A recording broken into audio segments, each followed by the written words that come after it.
Assalamualaikum warahmatullahi wabarakatuh.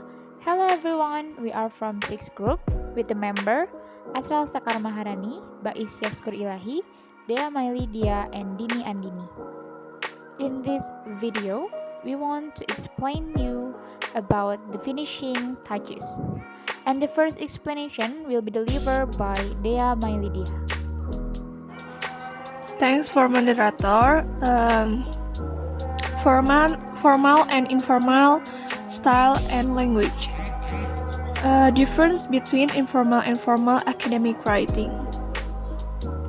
Type of writing.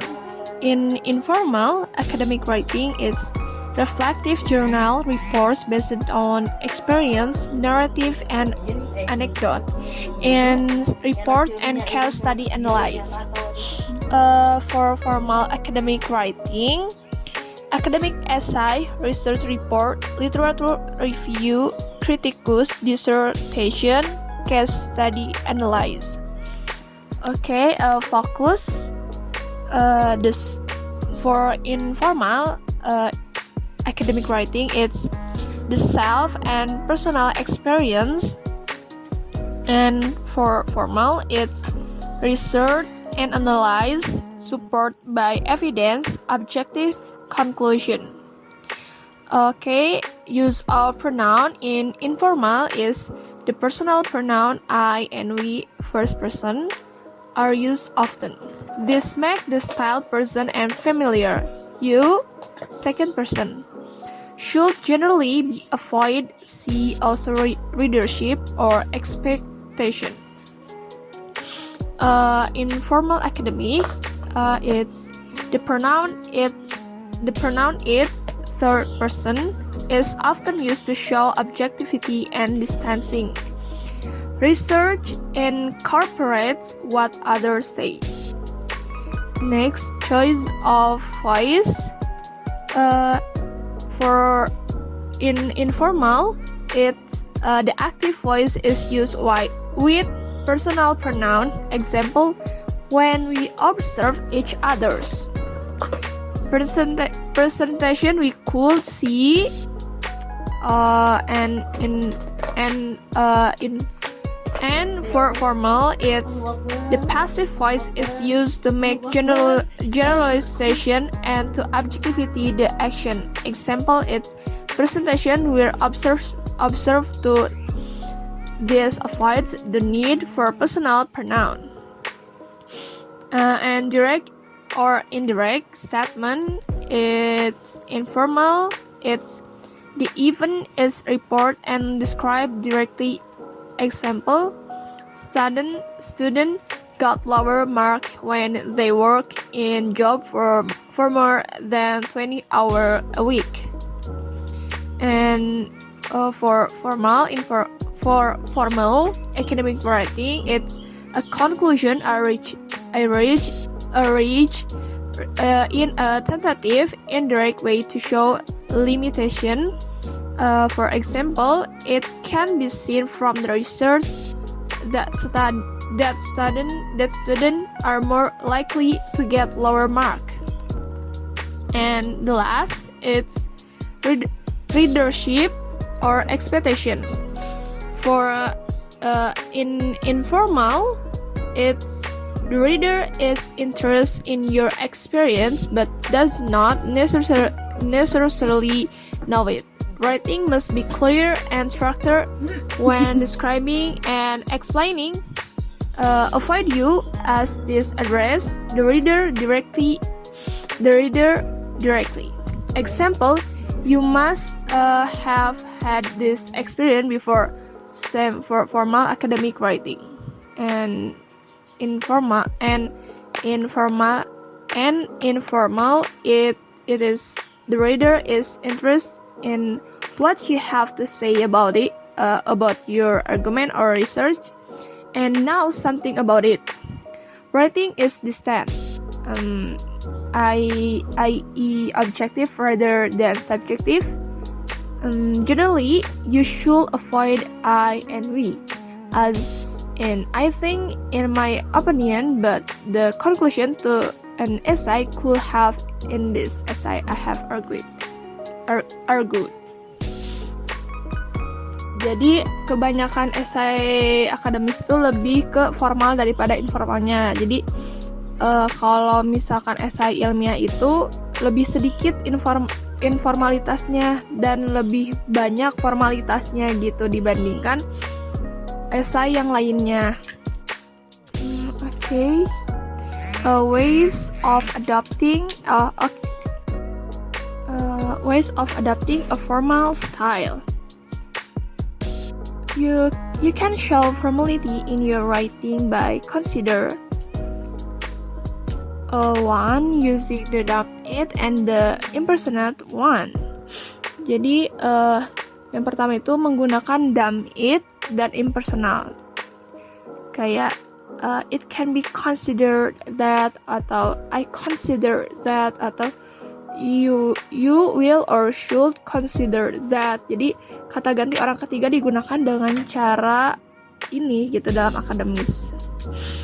Karena mungkin untuk menggunakan kata kerja modal seperti can, may, could, dan lain-lain untuk membicarakan sesuatu dengan cara yang seimbang dan impersonal. Misalnya kata ganti impersonal satu kayak one might suggest that. Yang satu di sini tuh bukan pembacanya tapi siapapun gitu. Contoh lainnya itu as in you could argue that. Nah itu tuh bersifat informal karena kurang cocok untuk karangan gitu. Terus number 2, it's generally focusing on the issue under discussion and not on the writer.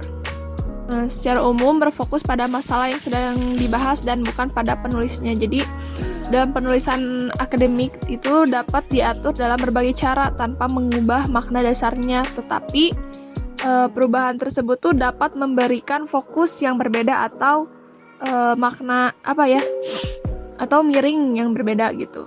Nah, salah satu cara untuk melakukannya itu tuh dengan konsep subjek tata bahasa yang berbeda. Terus ada number 3, it's choosing formal verb instead of phrasal verb.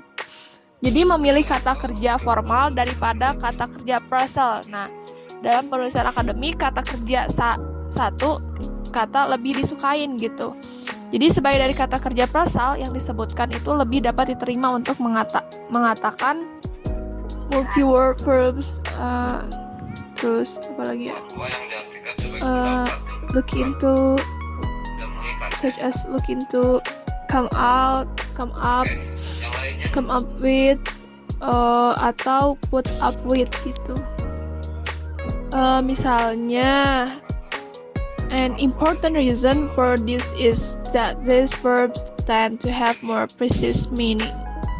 Number 4, using the passive voice. Gunakan kalimat pasif. Jadi menggunakan dump it dalam sebuah kalimat di kalimat pasif di atas, kayak contohnya it can be considered, dapat dianggap gitu. Kalimat pasif juga banyak digunakan dalam penulisan akademis ketika kita tuh tidak melakukannya tapi ingin fokus pada orang yang melakukan sesuatu, baik dirinya sendiri atau seseorang atau orang lain gitu, tetapi pada apa yang dilakukan atau tindakannya gitu. Jadi yang dilakukan orang lain itu gitu. Jadi tata bahasa kalimat pasif selalu memungkinkan untuk menyebutkan pelaku atau penyebab peristiwa atau tindakan yang kamu gambarkan dengan menyisipkan by X. Pengguna kalimat pasif ini adalah cara umum untuk menggambarkan tahapan dalam proses dan juga menggambarkan sebab dan akibat. Yang kelima, 5, it's using more precise language. Menggunakan bahasa yang lebih tepat. Terus yang keenam, 6, avoiding some categories of word. Selain menghindari informal, jadi yang nomor 6 itu menghindari beberapa kategori kata. Misalkan selain menghindari informal itu bahasa secara umum, selain menghindari informal, bahasa secara umum ada 4 kategori ekspresi khusus yang harus dihindari, yaitu kecuali jika ada menulis esai linguistik tentang topik slang atau collocation, jargon, dan tabu gitu. Terus yang ketujuh, others aspect of a more formal style. Itu aspek lain dari gaya yang lebih formal. Okay, the next is editing. To edit well, you need enough for detailed ability to focus on the nitty-gritty aspects of the word on the page, including word endings, double versus single letters within words, punctuation, and so on. Jadi, untuk mengedit dengan baik, kita membutuhkan perhatian terhadap detail kemampuan untuk fokus terhadap aspek seluk-beluk kata-kata di halaman, termasuk kata akhiran, huruf ganda versus huruf tunggal dalam kata, tanda baca, dan sebagainya. There is the common mistakes in editing. The first is common problems with grammar. Sebetulnya kita bisa menggunakan spelling and grammar checker on our word processor, but remember that these are by no means perfect and are sometimes even wrong, and we should be sure that you enable the English UK options. Here's the follows are some of the more common mistakes made by student writer. The first is fragment atau kalimat yang tidak sempurna. Ini menjadi masalah umum pada siswa yang mengerjakan esai. In formal writing, every sentence must be complete. Jadi dalam penulisan formal, setiap kalimat harus lengkap, sehingga masuk akal olehnya sendiri, seperti contoh yang di bawah ini. Extrinsic motivation comes from external sources. Full stop. That is complete sentence, and such as money, comma, rewards, and trophies. Full stop. And that is fragment. Fragment di atas dapat dimasukkan ke dalam kalimat yang lebih lengkap, seperti extrinsic motivation comes from external sources such as money, comma, rewards, and trophies. Full stop. Alternatively, the fragment could be changed into another complete sentence like this include money, comma, rewards, and trophies. Full stop. Next, the second is run-on sentence. Merupakan dua kalimat lengkap yang digabungkan secara tidak benar oleh koma, bukannya titik. The example, the students did not read the instructions, comma, they made many mistakes. Full stop.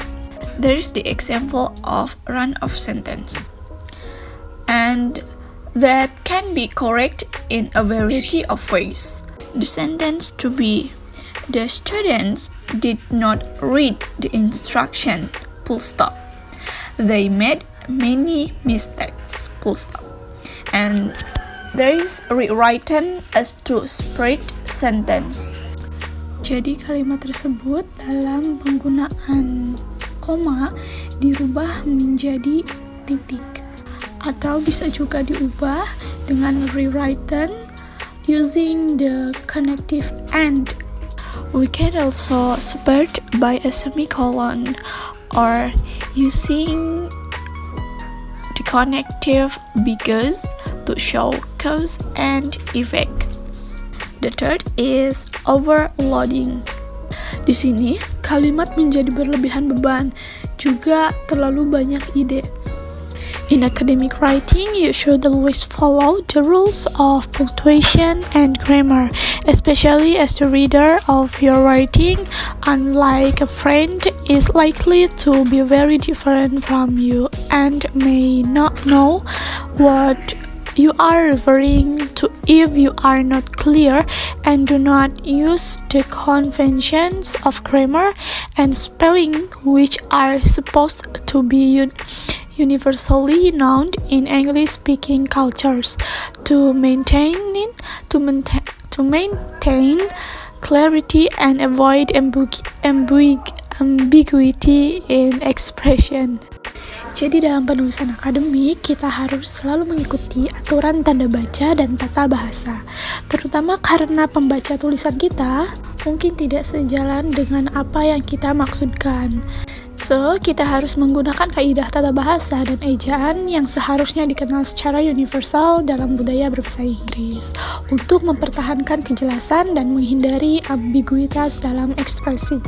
The next is subject-verb agreement. Kata kerja harus setuju dengan subjeknya. So, we cannot write the cat sit on the mat or essays is difficult to write. Ini mungkin tampak kelalaian yang jelas dan sepele, tetapi itu bisa menjadi masalah dalam waktu yang lebih lama dan kalimat yang lebih rumit. Maka bisa terjadi kebingungan tentang yang mana kata benda atau frase dalam kata benda dan kata kerja yang dilampirkan. The next is singular, plural, and uncountable nouns. Untuk menghindari kesalahan dalam subjek kata kerja persetujuan, Anda harus tahu bentuk tunggal dan jamak dari kata benda. Ini adalah masalah ketika jamak yang dibuat dengan membiarkan s atau is, tetapi ada pula kata-kata asal Latin dan Yunani tidak mengikuti pola seperti atas, seperti singular form, curriculum, and plural form is curricula. Singular form memorandum, the plural form is memoranda, and the last is dangling participles. A participle adalah frasa kata sifat atau kata sifat yang diakhiri dengan ing atau ed. To example, the couple living at number 10 or a couple admired by everybody. Kesalahpahaman terjadi ketika kata benda yang partisiple merujuk tidak jelas dalam kalimat. Kesalahan ini kemudian disebut sebagai menjuntai atau tidak terikat. Next, the common problems with punctuation. Punctuation is important for conveying meaning, a sense, or coherence, as well as showing connections or cohesion. The punctuation marks discussed here are those that are often misused in essay. This is the comma. Koma digunakan untuk menunjukkan jeda dalam kalimat untuk membuat hal-hal yang lebih jelas. Berikut contoh kalimat yang tidak perlu menggunakan koma. The books belong to the library and should be returned. But when the sentence is long and more complex, a break makes it clearer. I rang him at the hotel where he usually stayed when he came into town on business, and give him a full explanation of all the decisions that had been taken, full stop. Tanda koma selalu digunakan jika sebuah kalimat diawali dengan partisi ing or ed. Beberapa kata penghubung dan frase harus selalu diikuti juga dengan koma. Namun terkadang, kata kerja biasanya tidak boleh dipisahkan dari subjeknya, kecuali ada pengubah panjang setelah subjek. Next one is the semicolon. The semicolon is a stronger pause mark than the comma, somewhere between a comma and a full stop. Its function is to join stretches of text which could stand as grammatically separate sentences, but which are very closely linked in function or meaning. It is particularly useful in any form of writing characterized by long sentence, as it allows a skillful writer to help the reader by breaking down a sentence into section and then throw commas into subsection. When connected by such as however and for example are used to separate two parts of a sentence that make sense or their own, they are preceded by a semicolon. There is the example.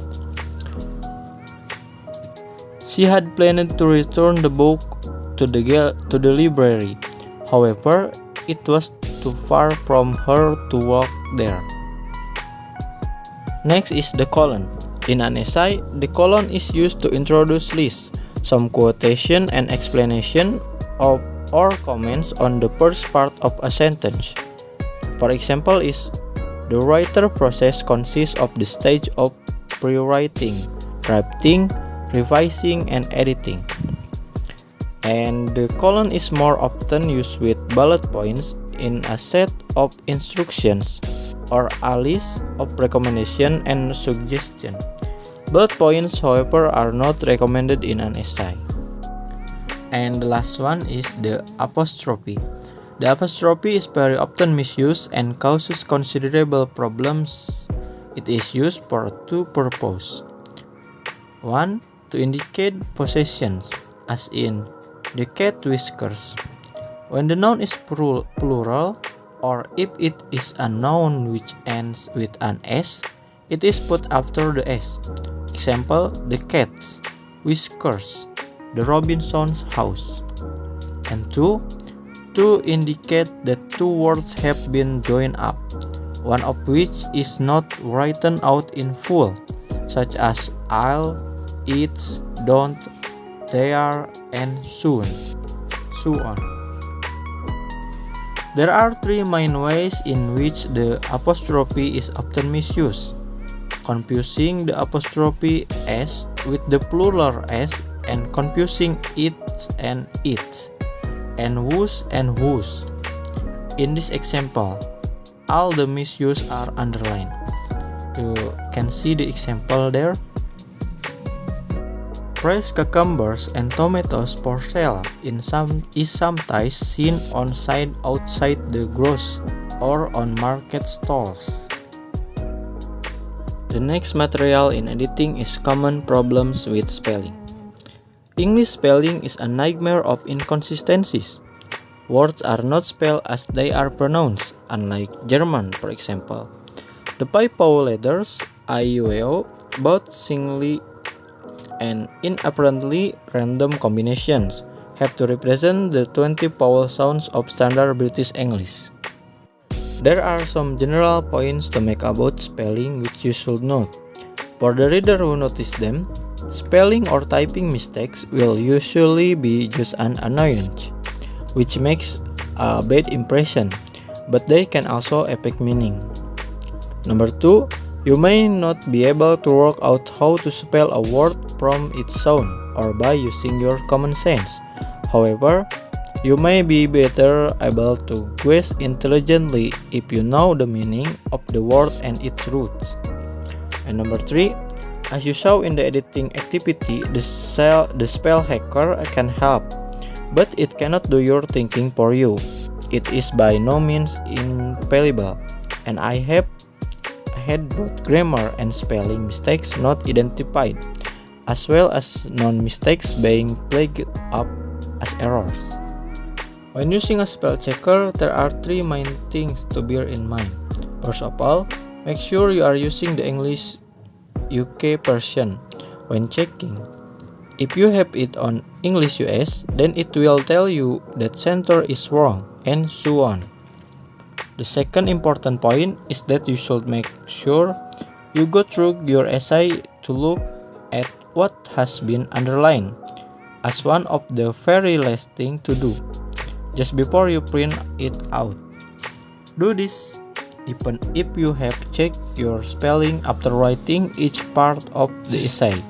Remember that spelling mistakes and typing errors can also creep in as you redraft and revise.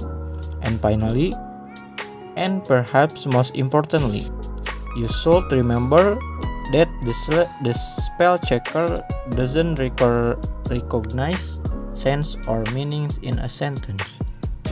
The next is presenting your complete essay. Presentation and appearance are important consideration when handing in a piece of writing.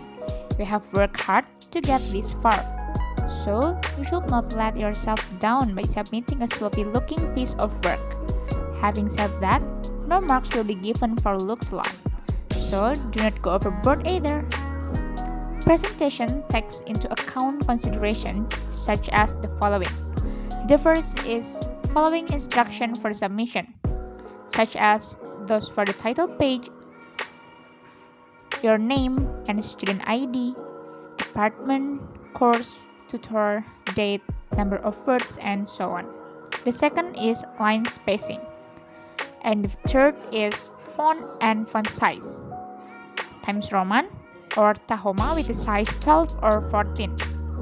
The fourth is formatting. And the fifth is paragraph spacing. And the sixth is other requirements. Essay to be enclosed in a folder, proper acknowledgement of time and date of submission, page styled or not styled together, feedback form to be included, bibliography, and reference list required. The next is important general considerations have to do. The first is neatness and visual impression. Remember to not use fancy fonts and do not submit an essay which is crumpled or creased, or is covered in coffee stains or has handwritten amendments on it. The second is consistency. Use the same font and font size throughout. Do not change the line spacing or justification. Pay attention to minor details and be consistent. For example, do you have example grammar or e.g? Have you used bold or italics for emphasize? And the third is about making it easy for the tutor. Have a footer with your name, the course code and title and brief assignment details. And remember to insert page numbers. Do not staple pages together or put each individual page in a transparent envelope. Tutor may have to photocopy some samples for an external examiner, and they will not appreciate using their thumbnails to remove staples. Either use a paperclip or put all the page in one plastic folder. And now is about other consideration. Make sure you submit your essay by the deadline.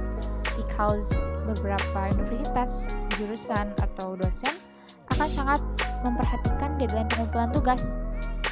Jika sedikit saja terlambat, itu akan mempengaruhi nilai esai yang akan didapatkan.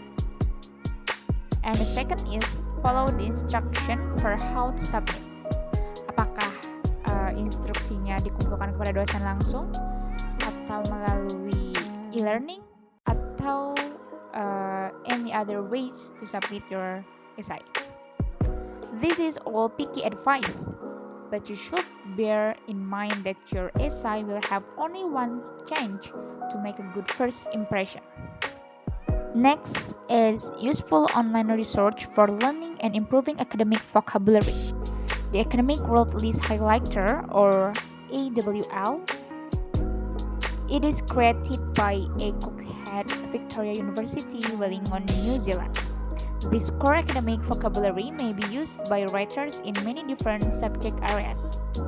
Learning vocabulary from this search will help you to improve your understanding of academic texts. It will also help you write assignment in academic style. The next search is books. You will probably not want to read most of these books from cover to cover, but apart from consulting them when you need to, they can make for quite interesting reading in small doses. It is suggested you use them in your library first before deciding whether you want to buy them. Whether you like a particular grammar book or not is sometimes down to whether your learning style matches up with the way it is written. Well, that's all our explanation. Thank you for watching. Have a great day and goodbye. Wassalamualaikum warahmatullahi wabarakatuh.